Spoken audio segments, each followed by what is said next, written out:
ये 3 कानून खेती में, एग्रीकल्चर में एक बार फिर जो इंडिपेंडेंस से पहले हालत थी वो करने जा रहे हैं।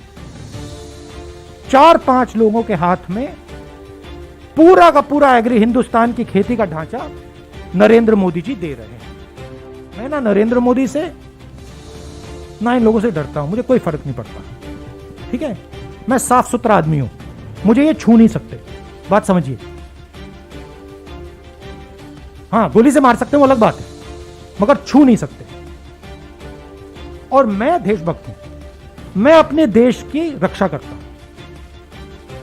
ठीक है, और मैं करता जाऊंगा। मैं अकेला खड़ा हो जाऊंगा, पूरा देश अलग से दूसरे साइड हो जाएगा, मगर मैं अकेला खड़ा होकर खड़ा हो जाऊंगा, मुझे कोई फर्क नहीं पड़ता। ये मेरा धर्म है, मैं उनसे भी ज्यादा फैनेटिक हूं, ठीक है। और यहां क्या हो रहा है, जिस चीज के लिए ये देश लड़ा था 70-80 साल पहले, वो फिर से हो रहा है। आज मेरी बात मत मानो, जब गुलाम बन जाओगे तो फिर मानना।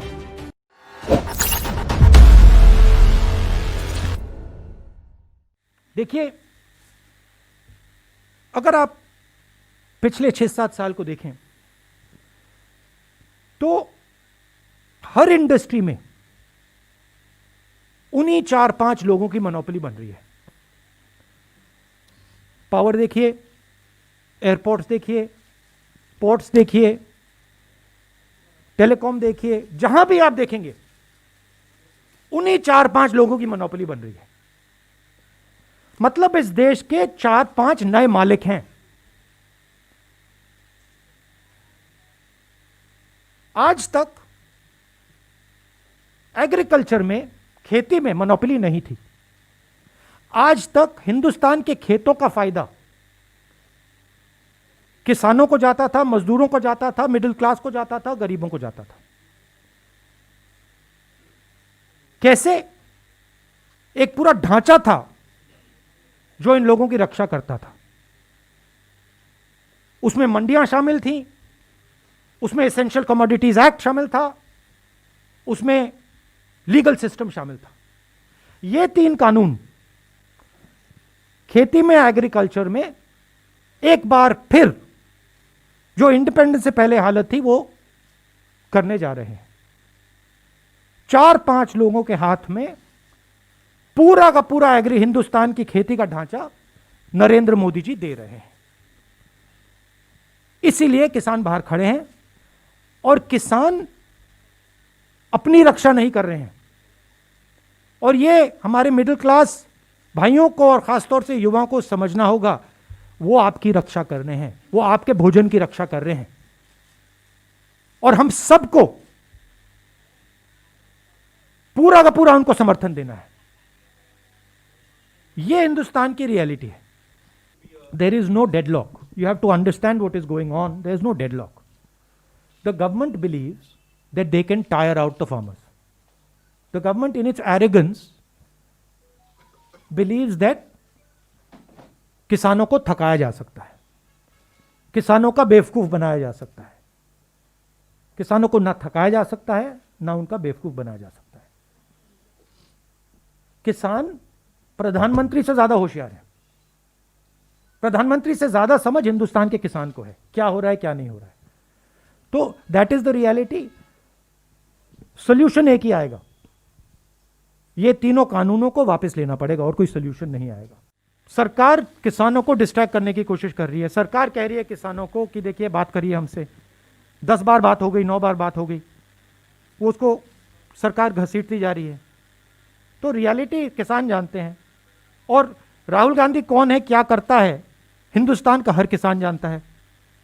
किसान जानता है भट्टा परसौल में नड्डा जी नहीं खड़े थे, मैंने तो उनको नहीं देखा। लैंड एक्विजिशन समय नड्डा जी तो नहीं खड़े थे, मोदी जी तो नहीं खड़े थे, राहुल गांधी खड़ा था। तो जब किसान की जमीन का मामला था, वहां पे कांग्रेस खड़ी थी। जब किसानों के कर्जा माफ करने की बात आई थी, वहां कांग्रेस खड़ी थी। नड्डा जी कहां थे? मुझे तो नहीं दिखे। मेरा कैरेक्टर है,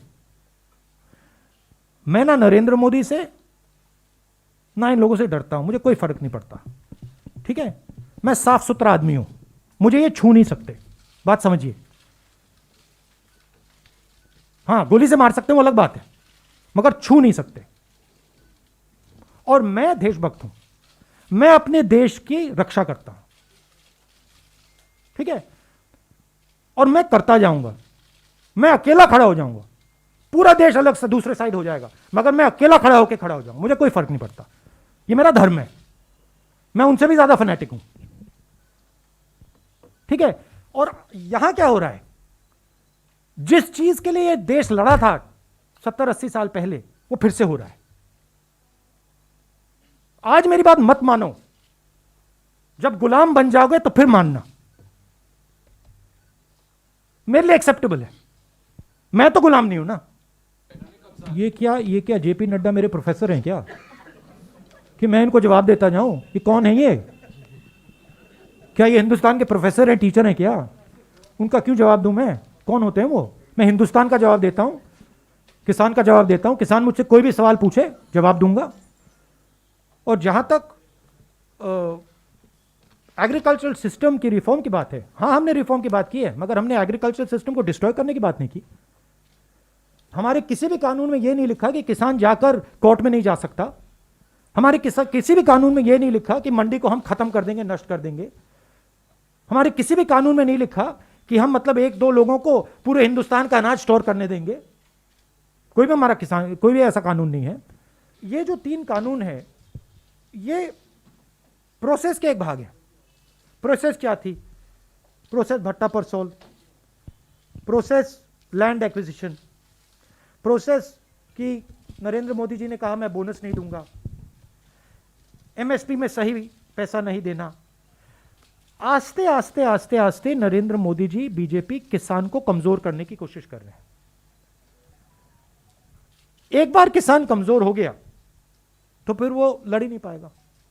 तो ये जो 3 कानून हैं, ये एक प्रोसेस है, ये यहां नहीं रुकने वाले। इनका लक्ष्य है कि हिंदुस्तान के किसान को ये खत्म करना चाहते हैं। और ये जो पूरा एग्रीकल्चरल सिस्टम है, ये अपने 3-4 मित्रों को देना चाहते हैं। ये रियलिटी है।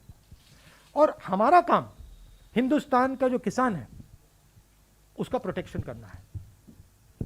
तो इस स्पेसिफिक इंस्टेंस में ये 3 कानूनों को रद्द करना ही पड़ेगा।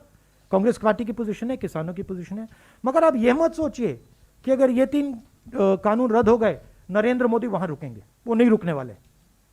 वो हिंदुस्तान के एग्रीकल्चरल सिस्टम को 3-4 लोगों के हाथ में करना ही चाहते हैं और हमें उनको रोकना है। हम किसान की इंडिपेंडेंस को रिस्पेक्ट करते हैं। ये हम बात एक्सेप्ट करते हैं कि ये किसानों का आंदोलन है और हम उनकी जो स्पेस है, उनकी जो जगह है, उसकी इज्जत करते हैं, उसका आदर करते हैं, उसका रिस्पेक्ट करते हैं। ये रियलिटी है। ये प्रेस कॉन्फ्रेंस किसानों को मदद करने का प्रेस कॉन्फ्रेंस है। मैं यहां आया हूं, मैंने कल भी बोला, तो हम मदद कर रहे हैं, हम प्रेस के थ्रू मदद कर रहे हैं, हम स्टेटमेंट्स के थ्रू मदद कर रहे हैं, मगर हम उनका आदर भी करते हैं। मैंने कोरोना के समय कहा था फरवरी में कि बहुत बड़ी प्रॉब्लम क्रिएट होने वाली है। आप में से लोगों ने मजाक उड़ाया, ठीक है। आप में से लोगों ने कहा कि देखो राहुल गांधी क्या बोल रहा है। शब्द था फियर मॉन्गरिंग। मैं आपको आज बता रहा हूं और आप अपने नोटपैड में ये लिख दीजिए। चाइना हिंदुस्तान की कमजोरी को देख रहा है और समझ रहा है, और चाइना के पास एक साफ क्लियर स्ट्रेटेजिक विजन है। वो दुनिया को शेप करना चाहते हैं। हिंदुस्तान के पास कोई स्ट्रेटेजिक विजन नहीं है। हिंदुस्तान कभी ये करता है, कभी वो करता है, स्ट्रेटेजिकली काम नहीं कर रहा है। चाइना ने हिंदुस्तान को 2 बार टेस्ट किया है। एक बार ढोकलाम में टेस्ट किया है और अब लद्दाख में अपने ट्रूप्स डालकर टेस्ट किया है। वो टेस्ट कर रहा है, वो ऐसे देख रहा है। और मैं आपको बता रहा हूं कि अगर चाइना को क्लियर मैसेज हिंदुस्तान ने नहीं दिया, अगर हिंदुस्तान ने क्लियर अपने दिमाग में स्ट्रैटेजी नहीं बनाई, चाहे वो मिलिट्री स्ट्रैटेजी हो, चाहे वो इकोनॉमिक स्ट्रैटेजी हो, चाहे वो जियोपॉलिटिकल स्ट्रैटेजी हो, तो चाइना चुप नहीं बैठेगा, चाइना इसका फायदा उठाएगा, और जब फायदा उठाएगा तब नुकसान हो जाएगा, तब आप उसको रोक नहीं पाओगे। इसीलिए मैं रिपीट करता जा रहा हूं, मैं रेड फ्लैग रेज कर रहा हूं सरकार के लिए। आपके जमीन के अंदर आ गए हैं, आपको लगता है कि ये इसको आप तू मैं करके परे कर सकते हो, आपको लग रहा है कि आप इवेंट मैनेजमेंट के थ्रू इसको मैनेज कर सकते हो, आप गलत फहमी में हो। चाइना दूसरी चीज है, चाइना डोमिनेट करना चाहता है और वो सिस्टमैटिकली काम कर रहा है।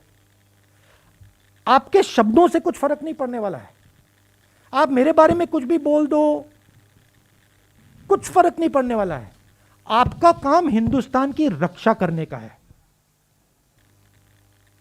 आप नहीं कर रहे हो, और उसका नतीजा हिंदुस्तान को देखने को मिलेगा। रियलिटी से नहीं हट सकते हैं।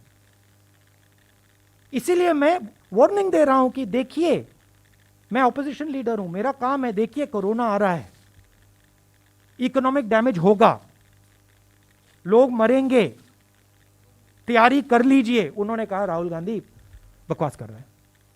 आपने देख लिया, इकोनॉमी उड़ गई, रोजगार खत्म हो गया, मजदूर मर गए। क्यों? क्योंकि वो बस बातचीत करते रहते हैं, उनके माइंड में एक्चुअल वो एक्शन नहीं करना चाहते। और दुनिया डेंजरस रास्ते से निकल रही है, ट्रांजिशन पीरियड है, बदलाव का पीरियड है, और जो हमारी नेशनल लीडरशिप है उसको सीरियसली लेना चाहिए। देखिए, जो विपक्ष लड़ता है वो इंस्टीट्यूशनल फ्रेमवर्क के साथ लड़ता है। विपक्ष को फ्री एंड फेयर मीडिया की जरूरत होती है, विपक्ष को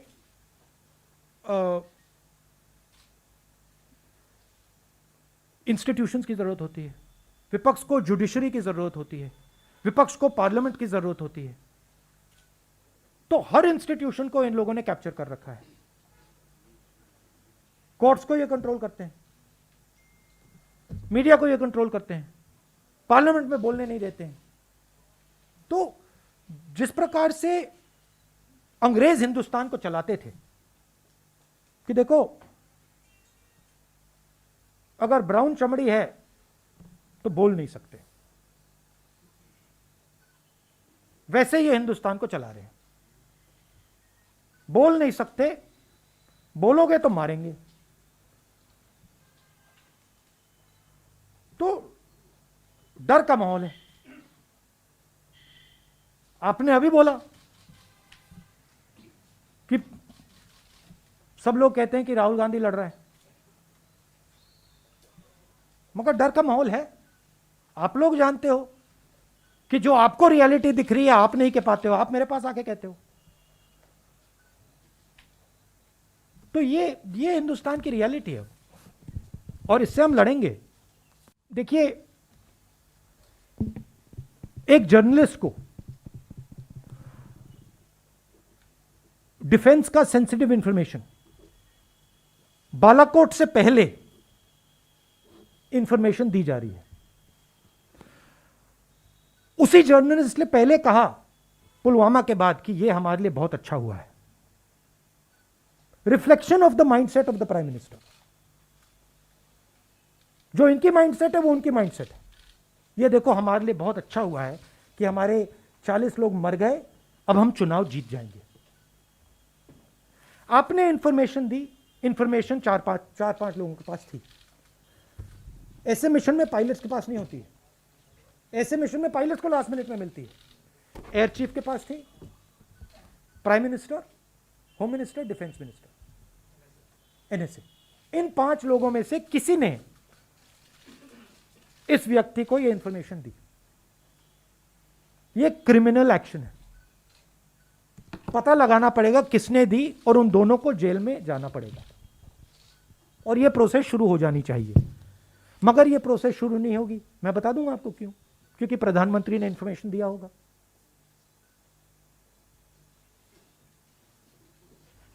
तो वो तो होगी नहीं, शायद बाद में हो।